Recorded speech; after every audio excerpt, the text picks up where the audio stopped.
It was Friday, May 15th, and for the first time in 7 years, the St. Michael's baseball team was in the semifinal of the state tournament.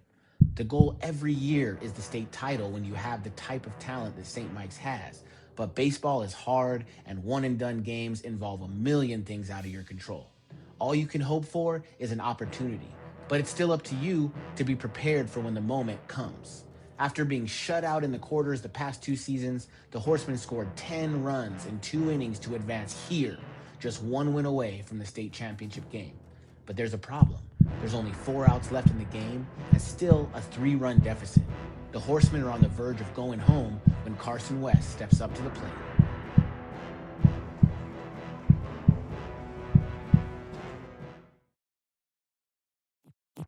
You got to understand, there's nobody closer to the music than the DJ.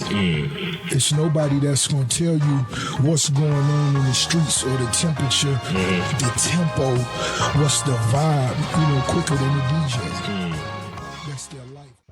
The 2026 St. Mike's Horsemen are led by head coach Augustine Ruiz. He has led the program to 5 district titles, but is still chasing that elusive state championship.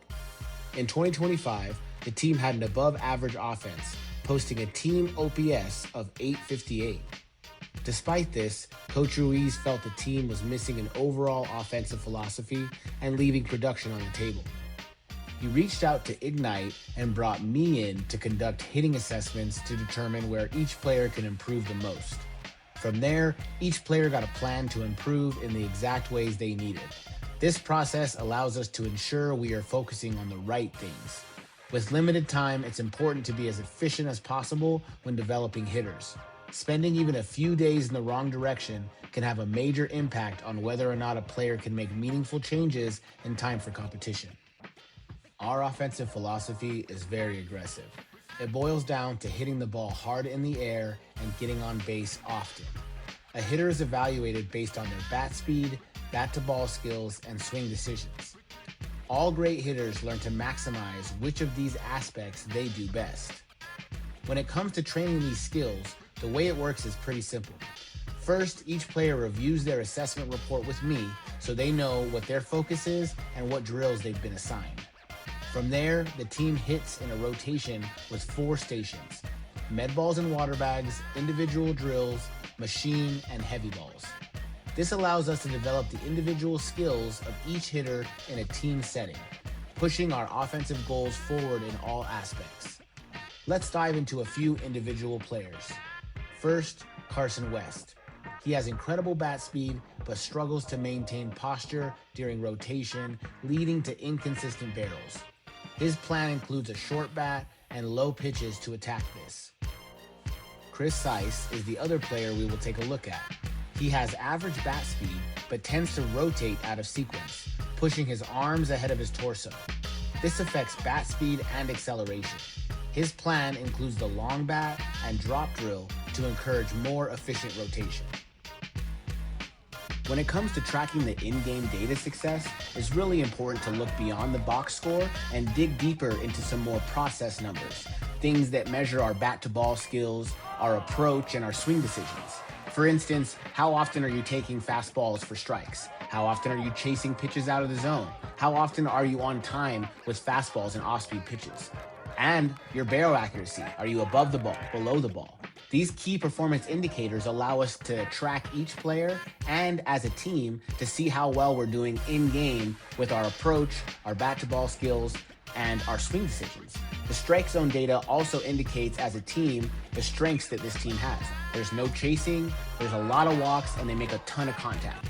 And overall, the team stats improved in OPS, slug, hits, runs, average, and of course, won more ball games. When we look at our 2 individual players, we can see that they both put up great traditional stats. Both Chris and Carson had a 1 and a 1.4 OPS respectively. They also checked most of the boxes for in-game success, which really allowed them to put up these numbers, and it's awesome to see the improvements show up in the game where it actually matters.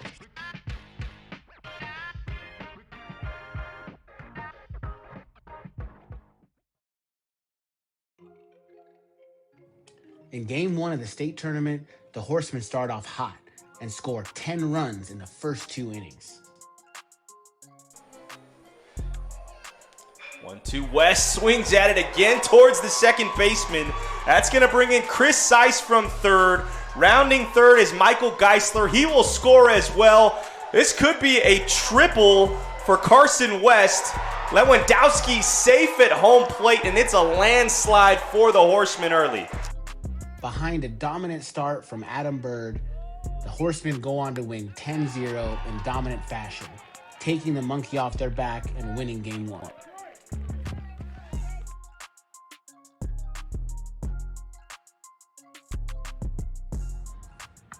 On the bump for the state semifinal was Carson West, one of the best arms in the entire state. Early on, though, he struggled to find the zone, putting the Horsemen in a hole. And if I'm Fickney, I'm taking all the way here. He did. Walks in a run. So that's the fourth walk given up. This one costs the Horsemen a run. Carson would go on to settle down and keep the Horsemen in the game. But what happened next is one of the biggest moments in St. Mike's baseball history. West blasts one to left field. That could be out of here. Yeah!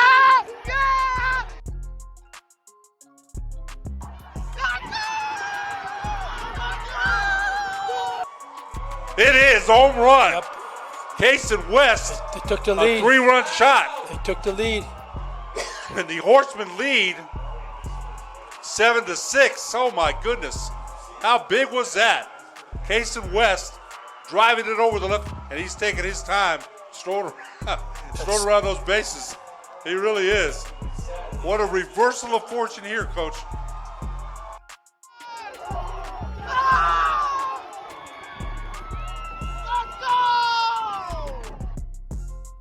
After that incredible moment and swing by Carson, Andre Bryant comes in and shuts the door and sends the Horsemen to the state title game.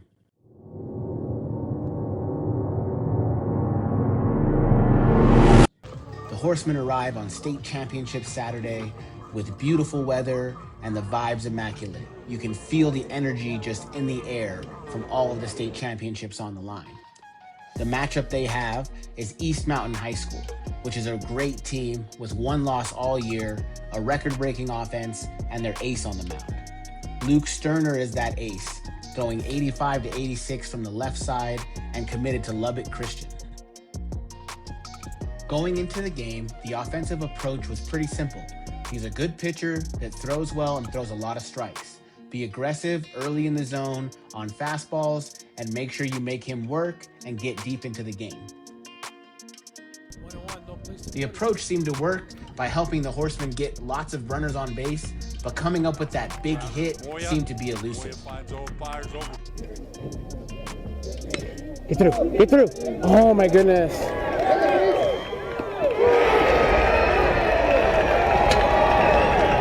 Touch him off with the ball. That pitch is lifted to center field, and it's going to be caught by Burkwell. In the end, the Horsemen leave the bases loaded twice. Two well-struck balls that find fielders' mitts and keep the Horsemen from scoring. What an incredible season, and one of the most fun seasons I've ever been a part of as a coach. I am super thankful and proud of all the hard work that the players and coaches put in, and I'm excited to see how it pays off next year. For those of you that want to train, whether you're an individual or a team, contact Ignite Baseball and we'll get you ready for the field.